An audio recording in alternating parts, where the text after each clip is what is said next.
Statement Sri Mulyani menurut gue ini cukup memungkinkan sih. Ya oke, gue Robert perkenalkan desain baru yang suka diskusi.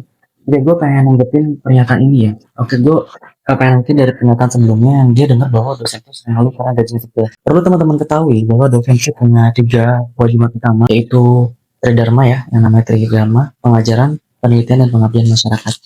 Pengajaran, oke, kita pengajaran mungkin butuh biaya ketika kita butuh update kompetensi kita gitu, contohnya seperti pelatihan pengajaran andragogi dan lain-lain. Kalau gue dosennya jadi andragogi, pengajaran ke tingkat yang lebih dewasa gitu, itu butuh biaya tapi itu nggak wajib. Yang butuh biaya banget adalah penelitian dan pengabdian masyarakat. Oke, gue jelasin gini.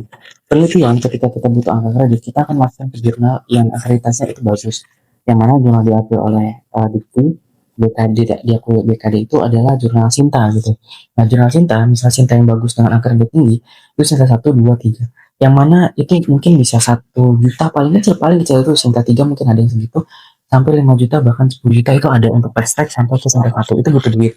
Yang mana tagihannya ini adalah setiap semester, setiap 6 bulan. Dari mana kita dapat fast track 6 bulan, untuk biaya gitu. Iya bisa biaya patungan, tapi biaya yang keluar juga gede. Ditambah lagi kita punya kehidupan, punya keluarga. Harga-harga nanti nggak karena inflasi yang stabil, kita butuh mikir apa untuk memanage duit untuk penelitian lagi. Jadi duit kita sebagai dosen jadi kita terima itu nggak murni ke kita karena kita harus mengeluarkan lagi untuk biaya pengabdian gitu dalam bentuk penelitian, publikasi untuk kemajuan bangsa gitu. Terus pengabdian ke masyarakat ada beberapa bentuk, bisa sosialisasi, program atau inovasi gitu. Yang mana semuanya ini butuh butuh biaya gitu. Di penelitian kita butuh biaya untuk melakukan penelitian, terus kita jalan akomodasi, terus juga penyebaran kuesioner dan lain-lain, waktu itu dan lain-lain, biaya untuk narasumber dan lain-lain gitu. Itu butuh biaya dong. Pada masyarakat juga gitu. Seminimal kita sosialisasi gitu, waktu gitu biaya gitu. Kayak bingkisan untuk peserta yang ada di situ. Bayangin ya kita yang ngasih sosialisasi, kita yang ngasih bingkisan, itu yang berlaku untuk gua. Nggak tahu gua salah atau bodoh, gua nggak tahu, tapi itu butuh biaya. Dan biaya yang dihasilkan ya kalau misalnya nggak cukup, iya dari biaya sendiri, duit sendiri gitu. Karena dari kampus, terutama PTKL, biaya penelitian kita nggak dapat hibah. Terus biaya pengabdian masyarakat karena ada efisiensi sekarang ya nggak dapat juga gitu. Ya sangat minim kalau dapat pun.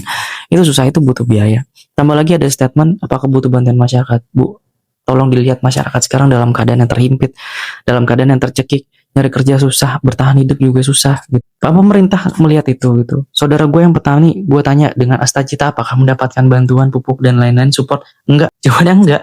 Itu untuk lumbung padi yang jadi bantalan di Indonesia selain Cianjur, itu di Madiun, enggak dapat. Butuh bantuan lagi dari masyarakat. Ya gue dosen dibantu senang, tapi ya gue juga merhatiin masyarakat sekitar gue dalam keadaan yang nggak baik-baik aja gitu. Banyak orang yang kena PHK sekarang, dipajakin pajak gila-gilaan sekarang di banyak sektor, bahkan tanah mau dipajakin, rekening diambil, terus gimana? Tambah lagi itu dari segi biaya luar biasa gitu, sulit. Gue berharap ada kebijakan dari pemerintah agar minimal mengeluarkan statement yang bijak lah.